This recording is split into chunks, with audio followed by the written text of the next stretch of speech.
Здравствуйте! В эфире телеканала программа «Актуальное интервью», в студии Кристина Якупова. В Якутске состоялся третий съезд общин коренных малочисленных народов Севера Республики. Первый съезд родовых общин состоялся в 1992 году и объединил тогда 18 общин. Какие проблемы стоят перед общинами сегодня, как можно улучшить законодательство по защите интересов КМНС, какая деятельность проведена властями на всех уровнях, общественностью за все годы. Гостья студии Ольга Тимофеева-Терешкина, председатель Ассоциации «Долган Якутии». Ольга Федоровна, здравствуйте. Здравствуйте, Кристина. Недавно состоялся съезд родовых общин. Вы, как участник движения КМНС 1989 года, что можете рассказать об истории создания Союза родовых общин республики? В 1989 году была создана наша ассоциация коренных малочисленных народов Севера Республики Саха-Якутия, которая объединила 5 этнических ассоциаций – эвенов, эвенков, юкагиров, чукчи и долган. И это был период, как вы помните, перестроечный. Да? В 1991 году, уже после развала Советского Союза, да, когда, к сожалению, у нас в районах многие совхозы были ликвидированы, преобразованы, назрела необходимость нашим представителям коренных малочисленных народов Севера, которые вот работают на местах, занимаются оленеводством, охотой, рыболовством, объединиться в своеобразно, такие тогда назывались кочевые родоплеменные общины. В 1992 году был проведен первый учредительный съезд, да, кочевых родоплеменных общин.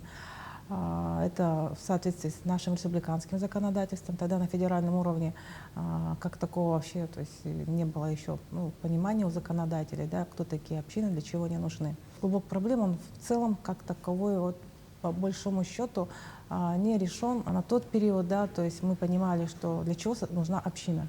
То есть люди, которые вот раньше работали в совхозах, которые занимались там оленеводством, вынуждены были дальше продолжать работу. То есть у них должно быть соответствующее, то есть трудоустройство, они жили с семьями, кочевали. И сейчас что делают? Если на примере нашего Анабарского улуса, тогда именно глава Анабарского улуса Николай Егорович, он не дал, то есть совхозы сохранил. Они стали МУПами. А в других районах, допустим, в том же Нижнеколымском, да, совхозы были ликвидированы, появились общины. Ну, такие общины крупные, как на тот момент Турваурген и другие. И если проанализировать этот период деятельности, да, вот, скажем, в частности, Анабарского улуса, там, арктических районов, есть разные примеры. То есть, вот, в частности, у нас в Анабарском улусе тогда были созданы 2 общины только. Община Улахан-Кёль и община Рылах. Вот я сама, получается, с детства, вообще родом оттуда, с Улахан-Кёля. Первая кочевая школа была создана в Улахан-Кёле. И сказать, что вот они смогли, вот, скажем, вот, тот посыл, который изначально был для создания общин, и сейчас люди могут сказать, что вот мы, живя, да, вот в 21 веке, общины есть, мы хорошо работаем, занимаемся традиционными отраслями, можно сказать, с натяжкой, к сожалению. Почему? Объясню. Потому что, к сожалению, наши родовые общины были в соответствии с законодательством федеральным приравнены к некоммерческим организациям. А что означает некоммерческие организации? Да? То есть они сразу выпадают в совершенно другое поле регулирования правовое. То есть они не являются товаропроизводителями, предпринимателями, не могут получить соответствующие льготные кредиты, да, как сельхозпотребкооперативы, поддержку государства не могут, потому что они говорят, вы родовые общины, вы некоммерческие организации, то есть ваша цель не является, конечная цель не извлечение прибыли. То есть созданы были общины для того, чтобы там сохранить традиционный образ жизни, но вместе с тем мы понимаем, да, что как людям работать, да, люди, которые работают в общинах, это заниматься бухгалтерией надо, да, там сдавать документы все равно в Минюст надо. То есть вот закон есть, создали, но люди были, к сожалению, предоставлены сами себе. И вот даже тот пример от Турваурген, он очень показательный. Это одно из крупнейших, да, скажем, оленеводческих хозяйств. В 70-х годах в Нижнеколымском улусе было порядка 36, если не ошибусь, тысяч домашних оленей.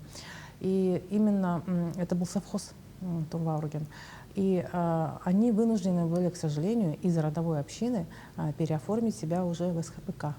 только для того, чтобы им было выгодно, потому что иначе никакой государственной поддержки нету, и прибыль, соответственно, ну, вот люди же работают, должны извлекать из этого прибыль. И наши законодатели, да, вот потом, получается, в 1999 году на федеральном уровне был принят соответствующий закон об общих принципах организации, да, общин коренных малочисленных народов Севера Российской Федерации. И вообще в целом я могу сказать, по России до сих пор вопрос поддержки, да, вот общин коренных малочисленных народов, он имеет разную вообще вот, и правовую практику, и разную ситуацию. Как-то вот получалось, что мы просто практически и общественность мы не понимали, да, как нам дальше двигаться, и государственные органы, государственные власти тоже не знали, как им помочь. Сейчас у нас в Якутии порядка более 400 общин. И проблематика у всех совершенно разная. То есть это зависит от климатических зон наших. Да? То есть в арктическом это, понятно, общины больше заточены там, на охоту, на рыбалку. Оленеводческих как таковых очень мало. Оленеводство удобнее все-таки под СХПК либо под МУПами. Это как частники получается. Горно-таежной, таежной зоне, там, где частное оленеводство, там совершенно другие проблемы. Ну, то есть хотелось бы, конечно, чтобы вот мы вот этот 30-летний опыт все-таки обобщили, поняли, где вот ошибки были, а может быть не ошибки, может быть все-таки это, ну, вот законодательство, оно такое, оно исходит всегда из идеалов, да, а практика жизни, к сожалению, показывает все по-другому. Я знаю, что и наше государственное собрание ЛТМ понимает, что нужно наши кочевые родовые общины приравнять к сельхозтоваропроизводителям, да, включить их в перечень сельхозтоваропроизводителей, и тогда они смогут точно так же получать субсидии от Министерства сельского хозяйства. Ну, это, наверное, такой первый такой посыл и пожелание, да, вот хотелось, вот, ну, это чисто мое такое, наверное, экспертное мнение. Но этот традиционный образ жизни, он не должен идти все-таки вразрез с новыми, да, вот, современными тенденциями, да, то есть все-таки опыт, который есть, кстати, в других регионах Российской Федерации, возможно, даже зарубежный, использовать, применять. Люди должны жить все-таки в современных, на хороших, достойных условиях, тем более в Арктике, да, которая является, ну, скажем, визитной карточкой Российской Федерации, да, и коренные народы тоже. Мы все этим гордимся, это наше такое большое национальное достояние и богатство. Вот говоря о съезде, какие основные вопросы общин коренных малочисленных народов Севера Республики обсуждались? Ну, там несколько дней шел съезд, разные площадки были. Острые проблемы, конечно, вот все-таки по квотам, по рыболовству, я знаю, по охоте оленя, дикого северного оленя. Вот, допустим, в Анабарском улусе, к сожалению, у нас практически последние годы уже дикий олень поменял свои маршруты, пути миграции в силу разных причин. Да. Во-первых, это начинается все-таки и промышленное освоение, то, что изменение климата очень большое влияние имеет. Да. Такими тысячными стадами уже дикие олени ходят, то есть они поменяли пути миграции. Это проблема, потому что для людей это был основной источник пропитания и вообще жизни. Дальше по рыболовству, по квотам. Если, скажем, такие самые лучшие времена, да, для Анабарского улуса у нас была квота порядка 90 тонн, да, мы даже сейчас это не можем освоить. Тоже по разным причинам. Более того, в других, вот говорят, рыбная республика, да, вроде бы строганина есть. Ну, ловит-то кто? Ну, ловят наши, да, рыбаки, соответственно. Есть соответствующее законодательство, которое регулирует и традиционный лов, и промышленный лов. Квоты, к сожалению, те, которые даются нашим коренным, да, это, если так посчитать, грубо говоря, там, в год там, 1,7 килограмм, да, для традиционного рыболовства, да, вот, рыбы на человека. 1,7 килограмма, если мы так как-то вот считали, сидели, думаю, достаточно. Я думаю, ну, даже нам понятно, да, в течение года полрыбки съесть, это, конечно, неправильно. Для увеличения квот это федеральная прерогатива. Должны соответствующие научно-исследовательские работы быть проведены, да. Они же эти квоты устанавливают для того, чтобы мораторий там соответствующий для сохранения популяции, да, вот, рыбной. То же самое по дикому северному оленю, допустим.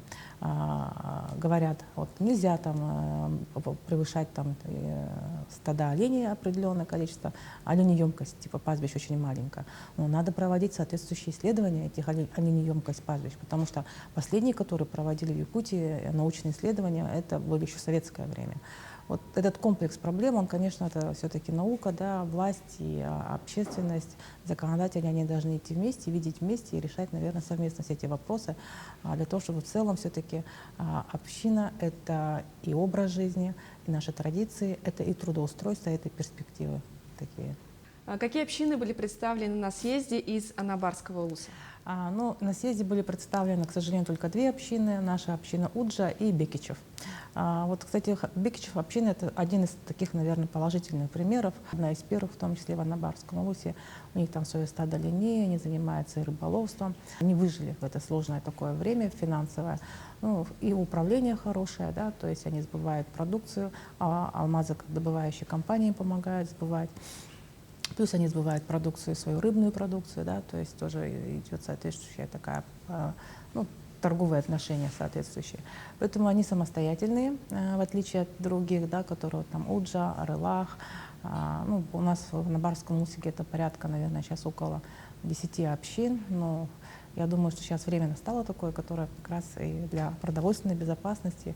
Надеюсь, что и Минсельхоз, и наше предпринимательство, министерство все-таки обратят внимание и найдут такую возможность, чтобы помогать нашим общинам для сбыта и вообще производства нашей местной продукции.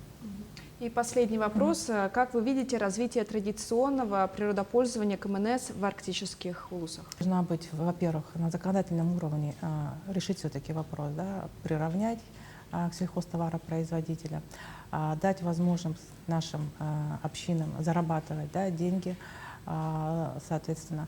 И все-таки нужно вот и на республиканском, и на местном уровне создать соответствующие структуры для консультаций. То есть люди, которые занимаются традиционным видами хозяйства, оленеводством, охотой и рыбалкой, им достаточно сложно вести будет и бухгалтерию, да, то есть и там налоговые и соответствующие такие. То есть это должны быть определенно люди, юристы, экономисты, бухгалтеры. Нужно все-таки это, вот именно государственная помощь могла бы в этом быть. Потому что на Ямале, где развито частное как раз-таки оленеводство, есть соответствующее агентство, которое помогает частникам со всеми бумажными видами работ. Ну и, соответственно, имидж, тоже повышать имидж, да, наших общин, надо об этом говорить, о лучших, хороших практиках. Потому что люди, которые на местах, они все-таки понимают, что работать в общине — это не самая такая перспективная деятельность для молодого человека, да, проще там устроиться в бюджетную организацию, а мы можем потерять с исчезновением общины традиционного образа жизни, ну, в общем, все свои корни, в том числе и язык, родной язык. Ольга Федоровна, спасибо, что ответили на наши вопросы. Об итогах третьего съезда общин КМНС Республики мы поговорили сегодня. Оставайтесь на нашем телеканале.